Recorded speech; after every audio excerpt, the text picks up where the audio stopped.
सोले।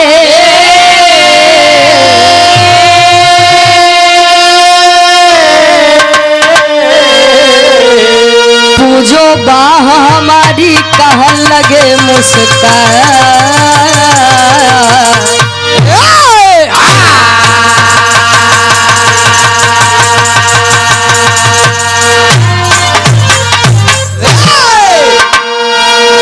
एक दिन राम सिया से बोले मन में अहंकार के सोले। पूजो बाह हमारी कहन लगे मुस्कान। जब लंका नगरी से चढ़ाई कई के भगवान राम जी माई सीता जी लक्ष्मण जी के साथ अयोध्या नगरी में वापस आए। जाई के श्री रामचंद्र जी सीता जी से कहते हैं कि का हमसे बड़ा वीर या मृतलोक में केहू बा का। हमका लागत है सीता तो कमरे बाह के पूजा करे के चाहिए। जैसी केहू नहीं जीत पावा रावण ओका जिकरे 10 सिर रहन ओका हम मार गिराए। कुंभकर्ण जैसा योद्धा का मार गिराए। हमसे बड़ा वीर तीनों लोक में केहू नहीं बा। माई सीता जी जान गई भगवान हमरे प्रभु के घमंड सर चढ़ के बोलत अहंकार हो बा। कबीर जी बड़ी बढ़िया गजल के भाव में संकेत करते हैं इनका।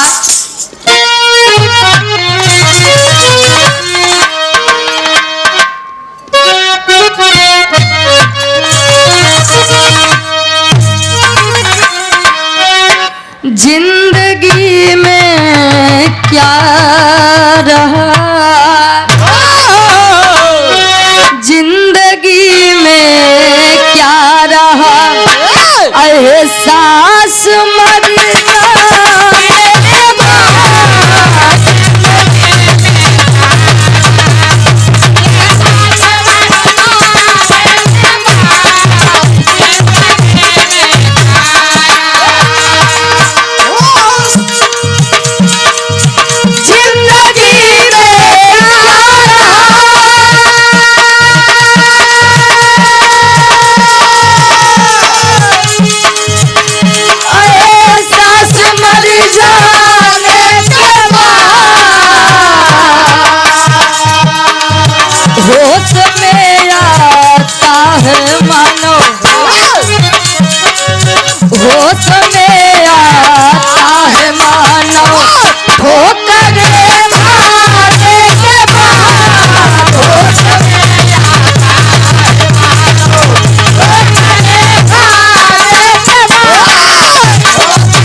जिंदगी में क्या रहा, एहसास मर जाने के बाद होश में आता है मानो ठोकरे खाने के बाद।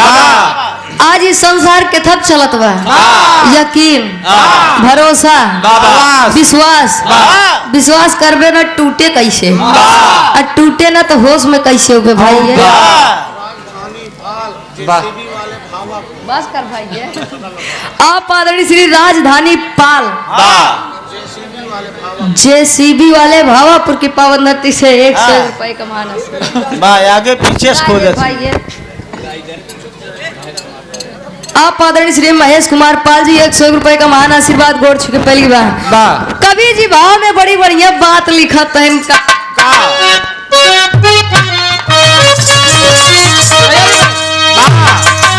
आदमी से आदमी को, आदमी को आदमी से प्यार करना चाहिए।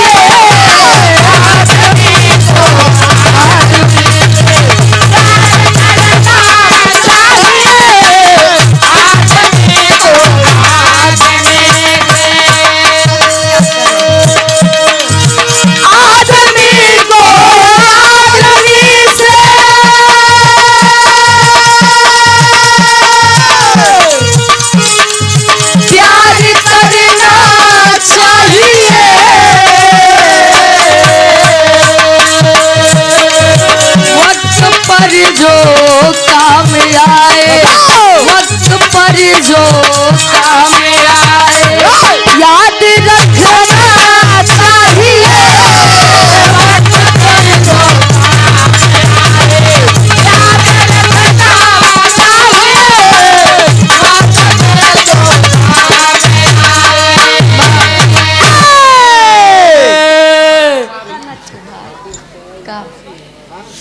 आप परम सम्मानित परम सदया आदरणीय बबलू वाह प्रजापति है। हाँ हाँ अच्छा, बबलू प्रजापति जी वाह 51 रुपए का महान आशीर्वाद।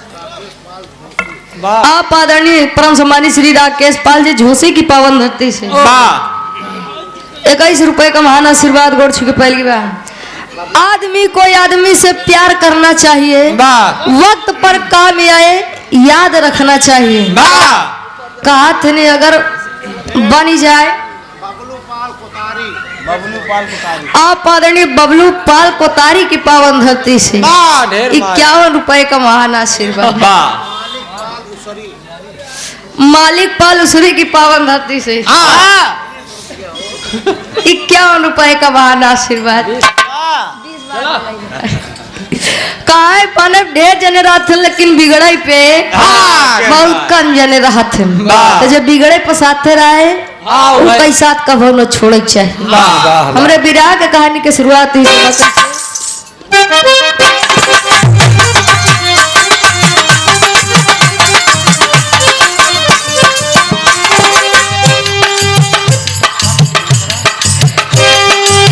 रावण का वध करके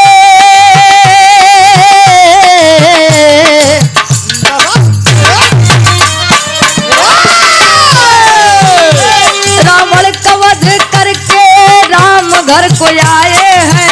घर घर में खुशी मनी दीप को जलाए।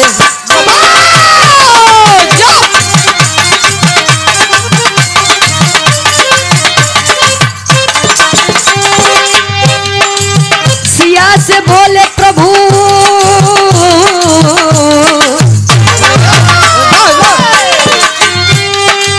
सिया से बोले प्रभु वचन को सुनाए हैं। तू जो बाह मेरी हाथ को बढ़ाए हैं।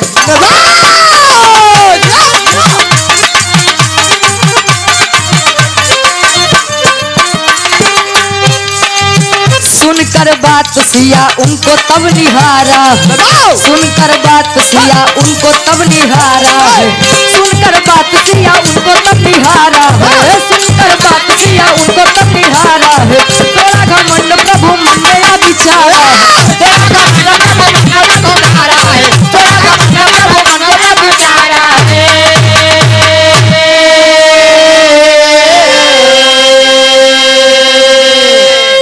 श्री रामचंद्र जी जब बोले कि सीता तो का हमार बाह पूजे के चाहिए, कैसे कि हमसे बड़ा वीर या धरती पे केहू नहीं बा। मैं सीता जी समझ गई सारी बात। अहंकार ऐसा चीज है कि जकरे अंदर जब से आई गया तो समझा ओकर पतन चालू। घमंड रावण के रहन है। 10 सिर बा, सोने के लंका बा। हमारे घरे हमार खानदान इतना लंबा बा। राम हमार कुछ कही नहीं सकते, लेकिन वो घमंड है भाई है। आज केहू दियो बत्ती दिखावे नहीं बचा बा। माई सीता जी कहीं बाप पूजब, लेकिन प्रभु हमार पहले एक बात मानत तब कहन का बताओ। वही गीत लगा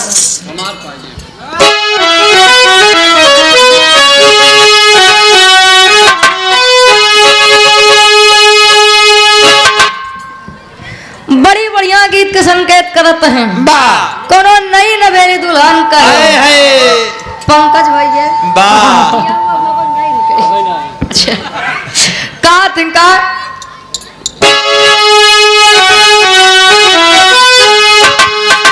अरे तझुलनी पे उड़ानी अरे तझुलनी पे उड़नी अरे जहाजिया उड़ादा हमार पाइजे बजा जही जड़ादा हमार पाइजे बजा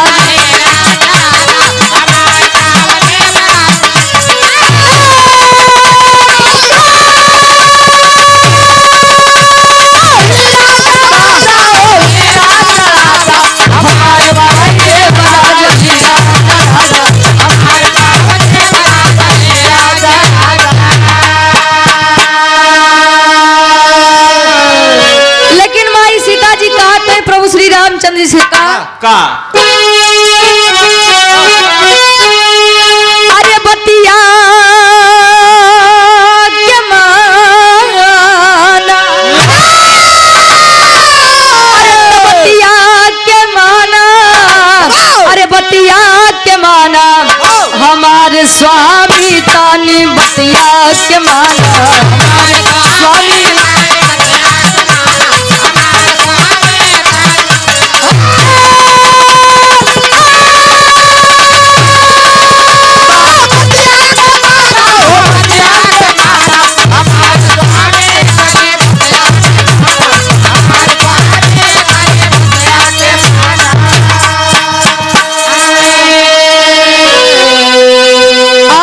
श्री बाबा दीनपाल खिदिरपुर की पावन धरती से 101 रुपए का महान आशीर्वाद। बीरापुर की पावन धरती से आप परम सम्मानित दिनेश पाल जी बाबू जी के द्वारा 51 रुपए का महान आशीर्वाद। आप आदरणीय श्री संतलाल पाल जी बाकरपुर की पावन धरती से अच्छा हो गया बाकरगंज की पावन धरती से 101 रुपए का महान आशीर्वाद। आप आदरणीय पुनाई दादाजी श्री राम नरेश पाल जी ग्राम प्रधान साहब ऊपर भगवान नीचे प्रधान बीच वाले सब झंडू बाम। ओहो बीच वाले को ऐसो कतो गिनती ना हो बीच वाले 101 रुपए का महान आशीर्वाद। 100 में सबके नमस्ते प्रणाम स्वीकार हो। माई सीता जी कही प्रभु जी कहाँ भेजा तय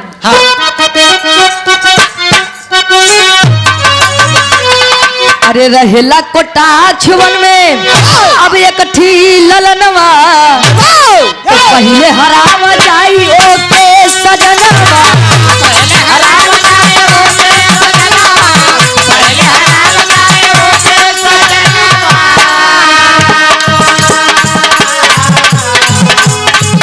अरे यही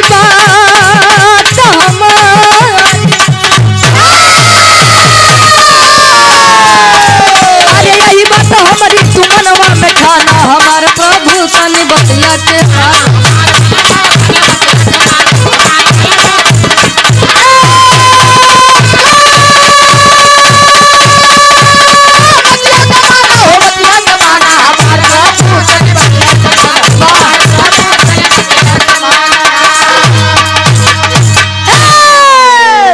जियो जानवरों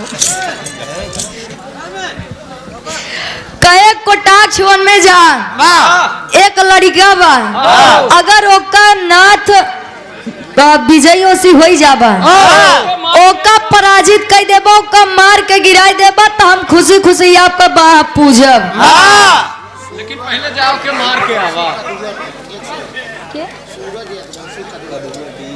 कदुआ डीह की पावन धरती से आप विराह गायक ने अच्छा सूरज यदुवंशी जी 101 रुपए का महान आशीर्वाद गोड़ छू के पहली बार कहे लेकिन वो लड़का बा कहे उन्हीं कोटाक्ष वन में कहे कैसन वीर बा माई सीता जी बताओ तो प्रभु बात तो समय के बाद जब हमार बचपना रहन तब गीत बदल के भैया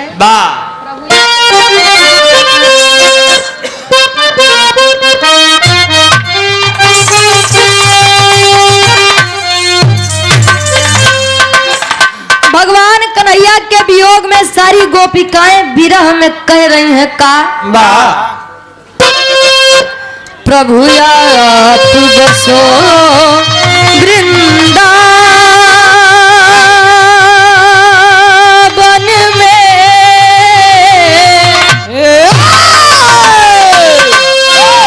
प्रभु आप बसो वृंदावन में मेरी उम्र बीत गई गोकुल में प्रभु आप बसो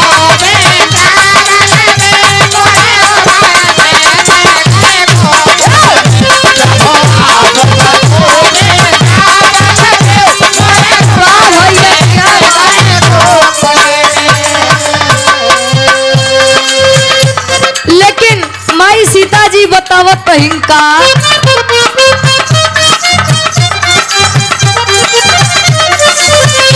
है बात प्रभु बचपन की,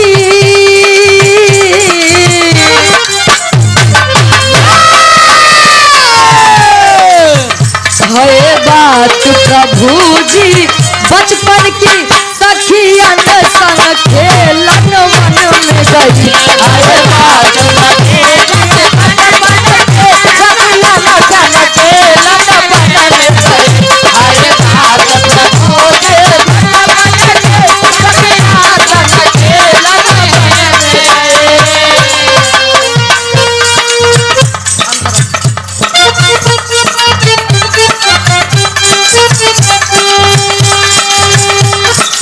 है बात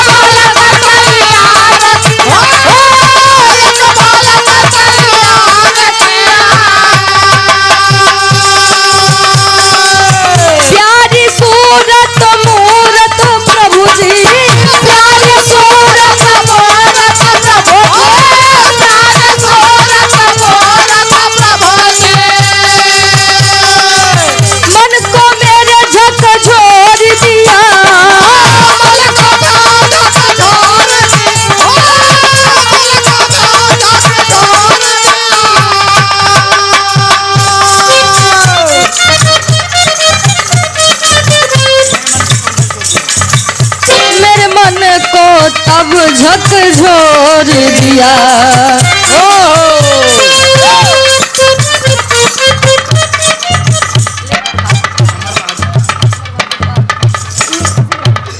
आप आदरणीय धर्म के बड़े भाई, अच्छा स्वर्गीय दादा के आप बेटे हैं।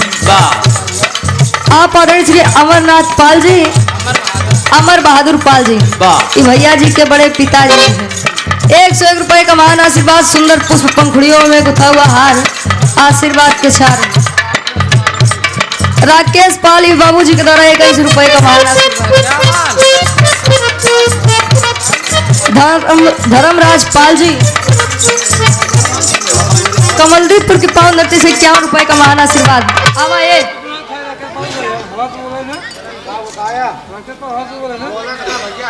सुन ले बाबूजी, राकेश पाल जी 21 रुपए का महान आशीर्वाद झोसी की पावन धरती से, हवासपुर की पावन धरती से 21 रुपए का महान आशीर्वाद। गोड़ छू के पायल की भाई भैया फिर एक बार बुलवाई है चाहिए। माई सीता जी बताओ तहिन कि प्रभु बचपन में सखियन के साथ खेले वन में गए, अब खेलत खेलत वन में एक लड़का का सुंदर दृश्य मूर्ति बन गए हमसे। कहे तब भवा का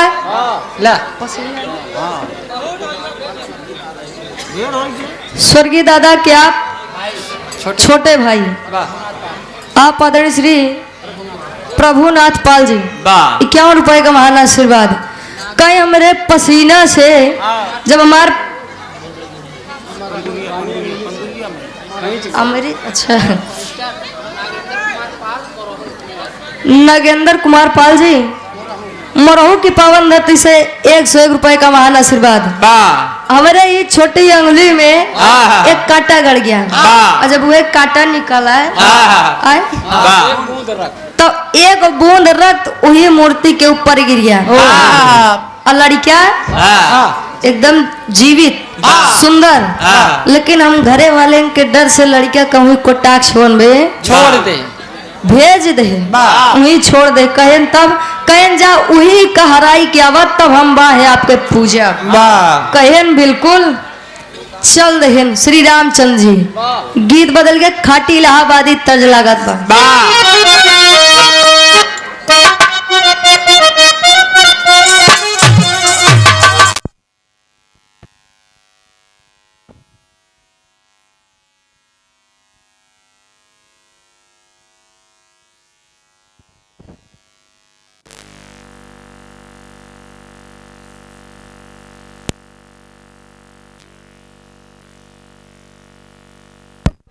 फेंक दिए। हेलो हेल स्वर्गीय दादा श्री राम धार यादव जी का मैं का अरे झकोरा मार झुलनी ए बाबू झकोरा मार झुलनी काई साड़ी लहराए हो झकोरा लेकिन विराट सम्राट स्वर्गीय गुरु श्री हैदर अली जुगनू जी गवाई का अरे घुसुरी गवा बरधा ए पंचो घुसुरी गवा बरधा तसरी माझारी तनी से उलैले काहे गजब किहू बहिनी अरे गजब किहू बहिनी ता चीनियू ना भातार हो गजब किहू विराह पे गौर करिए आप लोग। श्री रामचंद्र जी चल दिए पूरी पलटन सजा के का अरे तो से नवा सजाई बाबू से नवा सजाई ता चाले श्री राम हो से नवा सजाई चाले श्री राम हो से नवा सजाई राम हो चाले श्री राम हो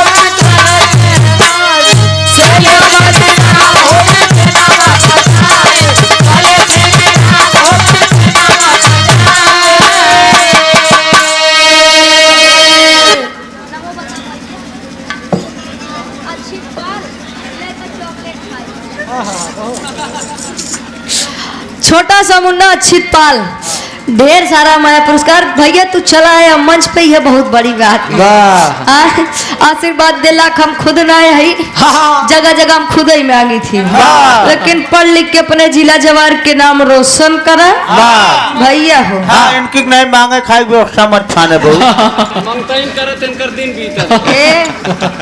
न मांगा मैंने सवेरे का लेवा आज चमड़ा पीटा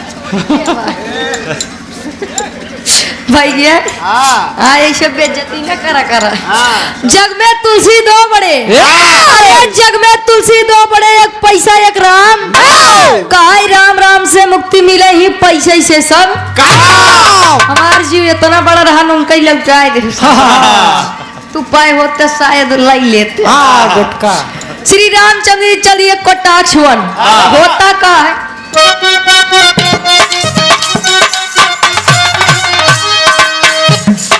देख प्रभु राम जी के बोला है ललनवा प्रभु राम जी के बोला है ललनवा प्रभु राम जी के बोला है ललनवा कैसे आया प्रभु बोला हमारे गोहनवा कैसे आया प्रभु बोला हमारे गोहनवा कैसे आया प्रभु बोला हमारे गोहनवा अरे ललना के देखना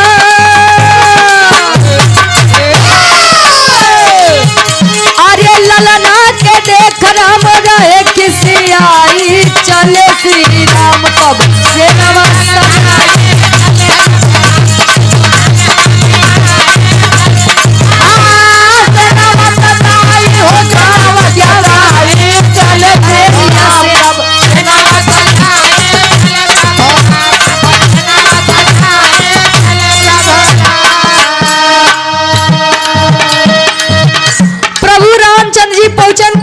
वन में जहाँ रक्तासुर था अब रक्तासुर है रक्तासुर तो सोचत बा अहो भाग हमारे जो प्रभु हमारे द्वार पधारे लेकिन यार प्रभु श्री रामचंद्र जी अलगई मिजाज में कैसे का मार गिराई कैसे हमार सीते हमारे बाह के पूजा करें बेटा तेरी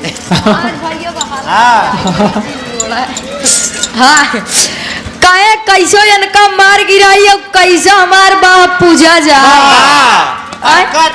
हमसे बड़ा वीर क्या हुआ है का हो रक्तासुर सोचत बा प्रभु मेरे दरवाजे यहाँ दुआरे यहाँ पहले सेवा सत्कार हो जाए लेकिन कहा प्रभु श्री रामचंद्र जी अलग ही रोब में भैया कहे अगर तुम अपने आप को वीर समझते हो आओ बीच मैदान में आओ बीच में आओ आओ बीच में आज फरियाइन जाए के कितना बड़ा वीर बा पहले बीच में आओ तो पता चलेगा। आओ। रक्तासुर समझ गया होत का रक्तासुर और श्री रामचंद्र जी के बीच में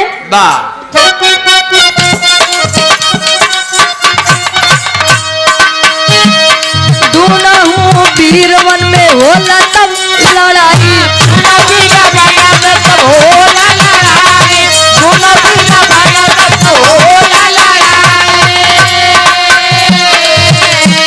सेनावा के मारी दिया घर पहुंचाई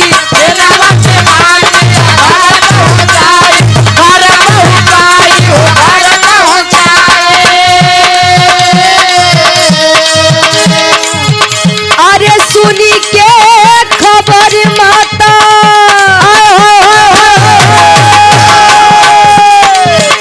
अरे सुन के खबर माता चली रही आई चले श्री राम